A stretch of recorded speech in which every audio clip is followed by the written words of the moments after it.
Dans cette vidéo, je t'explique ma méthode en 3 points très simples pour partir 1 heure plus tôt du bureau. Et n'oublie pas de rester jusqu'à la fin de la vidéo pour avoir le droit à ta petite anecdote qui va te démontrer que tu lis plus ou moins vite en fonction de ce que tu lis. Bon visionnage.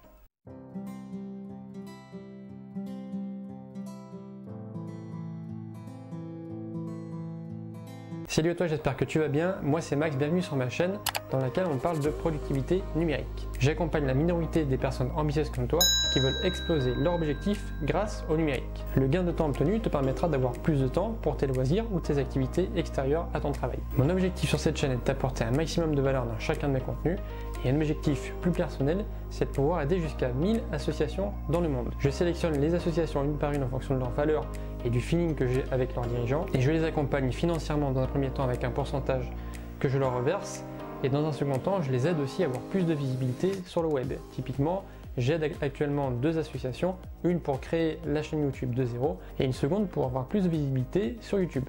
Ce projet me tient beaucoup à cœur, l'objectif est très ambitieux, donc je t'invite à me contacter si tu fais partie d'une assoce qui est intéressée ou même à partager simplement le message. Donc aujourd'hui nous allons parler d'un problème qui est extrêmement répandu et qui peut même devenir un phénomène de société. Ce phénomène, c'est la compétition à qui partira le plus tard du bureau. Les 3 raisons principales sont parce qu'il y a la pression sociale tout simplement, tu veux te faire bien voir par ton chef, tu es en compétition par exemple avec Michel et donc il faut que tu partes forcément 5 minutes après lui. Bref, autant de mauvaises raisons qui vont te pourrir la vie. Si tu regardes cette vidéo, c'est que tu es intéressé pour maximiser tes journées, arriver à faire ton travail dans les temps et partir du bureau à une heure décente pour profiter de tes proches et de tes loisirs. Peut-être qu'aujourd'hui tu pars vers 19-20 heures du bureau. Donc si on compte le trajet, ça fait vite 20h30, 21h.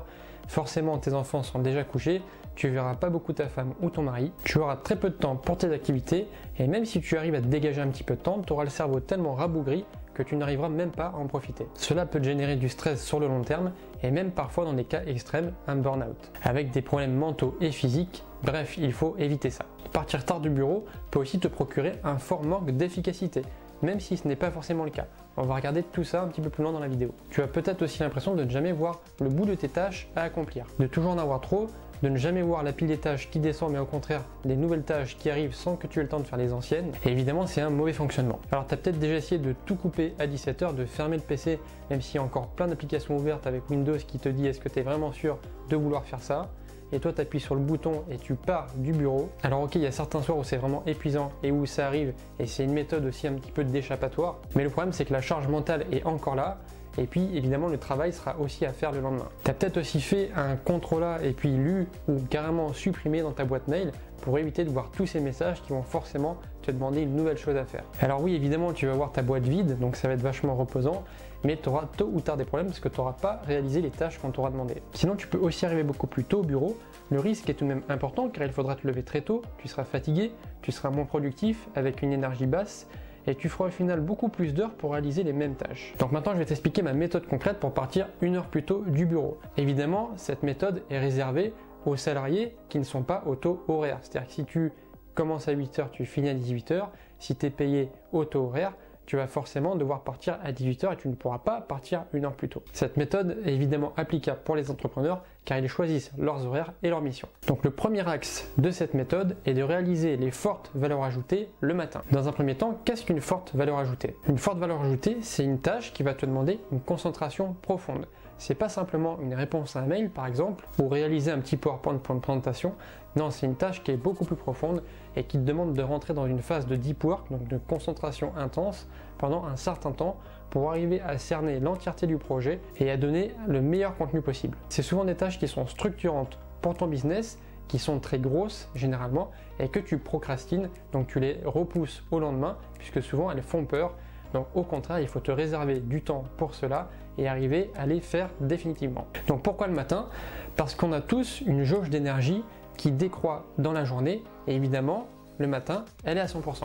Donc évidemment ça va dépendre de ton chronotype. Un chronotype c'est la manière dont tu vas fonctionner et dans laquelle ton corps va gérer l'énergie tout au long de la journée. Donc il y a 4 types de chronotypes, le chronotype lion, ours, loup et dauphin. Donc le lion il est très matinal, il peut abattre une charge de travail phénoménale dès le matin vers 4-5 heures du matin. L'ours c'est vraiment les 3/4 des gens, c'est-à-dire qu'il va être très productif le matin et puis il va arriver à tenir tout au long de la journée. Le loup c'est plutôt un couche-tard, ça veut dire qu'il va avoir beaucoup d'énergie en fin d'après-midi et puis en début de soirée. Et le dauphin c'est l'insomniaque, c'est-à-dire que lui il vit plutôt la nuit et s'il pouvait dormir le jour, il dormirait le jour. Donc pour le dauphin, c'est très dur, puisqu'évidemment, on a des horaires plutôt en journée, des 8h, 18h, des horaires de bureau classiques, donc c'est très dur au dauphin pour s'adapter à ces horaires. Je te mettrai bien sûr un test qui te permet de savoir quel est ton chronotype et qui pourrait expliquer certaines choses sur ton taux d'énergie dans la journée. Donc évidemment, le conseil que je te donne aujourd'hui de réaliser tes tâches de deep work le matin n'est applicable que si tu es de chronotype ours ou lion. Donc si c'est le cas, évidemment réaliser tes tâches de deep work le matin va être hyper important pour pouvoir justement faire ces tâches structurantes, t'en débarrasser et puis garder ton faible taux d'énergie pour l'après-midi pour les tâches à faible valeur ajoutée comme des réponses à un mail, des appels téléphoniques, etc. Lorsque tu es en phase de deep work, il est primordial de te couper du monde, de te mettre dans ta bulle. En moyenne dans une société, on est dérangé toutes les 3 minutes par un mail, une message instantané, un appel téléphonique, un collègue qui vient de voir. C'est impossible de se concentrer plus longtemps. Sachant qu'en moyenne on a environ 15 minutes à rentrer dans un sujet, si tu es déconcentré toutes les 3 minutes, c'est impossible d'avoir des tâches de deep work. Donc il faut faire le nécessaire, se mettre en mode ne pas déranger, voire en mode avion si c'est possible, communiquer avec les collègues pour dire que pendant 1 heure, 1 heure et demie, 2 heures, tu n'es pas joignable, et puis réaliser cette tâche, t'en débarrasser, et surtout avoir le sentiment du travail accompli à la fin de ta tâche de deep work et pouvoir passer le reste de ta journée tranquille avec l'esprit serein. Évidemment, en fonction de ton travail, tu as forcément des urgences, donc si jamais il y a le feu à l'usine ou qu'il y a un problème à la production, il faut arrêter ton deep work et il faut aller donner un coup de main. Et donc, mets en place des outils qui te permettront d'être alerté si jamais il y a une tâche urgente à réaliser. Généralement, ce sera exceptionnel, donc il faut bien sûr lâcher ton deep work et puis réaliser cette tâche urgente. Le deuxième axe de cette méthode, c'est d'avoir un profond respect pour ton agenda. Évidemment, ce deuxième axe conditionne le premier. Il ne faut pas te laisser polluer par des tâches parasites.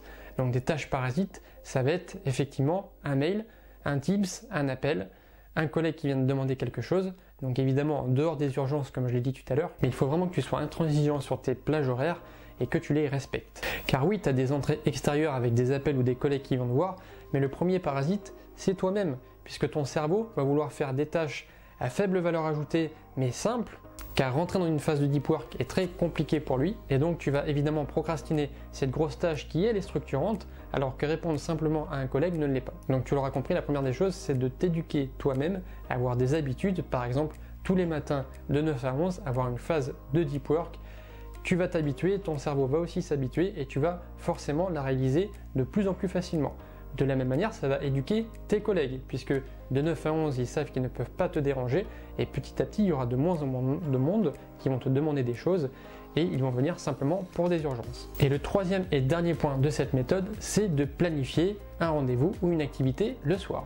Donc quand je dis le soir, c'est évidemment un petit peu après avoir quitté l'heure du bureau. Si tu veux partir à 17h du bureau, en fonction de ton temps de trajet, tu peux prévoir une activité à 17h30, et tu verras que ça va enclencher beaucoup de choses.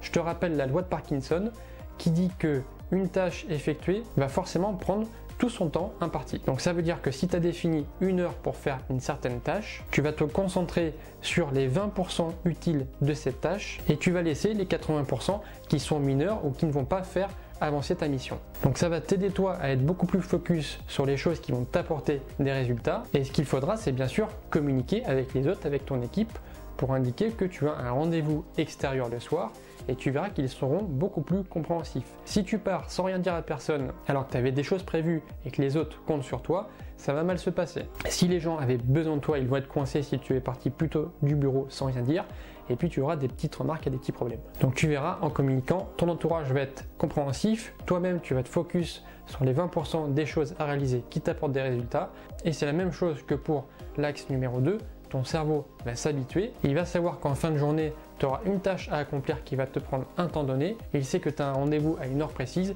et donc tu vas faire en sorte de pouvoir terminer cette tâche dans le temps imparti. J'espère que cette vidéo a pu t'apporter un maximum de valeur ajoutée. En tout cas, je suis curieux de connaître les résultats. Si tu as appliqué cette méthode sur au moins un des 3 axes, je t'invite à me le mettre en commentaire ou même à m'envoyer un petit mail. En tout cas, je te remercie beaucoup d'être resté jusqu'à la fin. Et si tu es resté jusqu'à la fin, c'est que tu es une personne ambitieuse et que tu fais partie de la minorité des gens ambitieux. Et je t'invite à me l'écrire « J'ai réussi » en commentaire pour me dire que tu as réussi à partir 1 heure plus tôt du bureau, et j'en serai très content pour toi. Si tu veux aller un petit peu plus loin que moi, je t'invite à télécharger ma formation d'1 heure gratuite.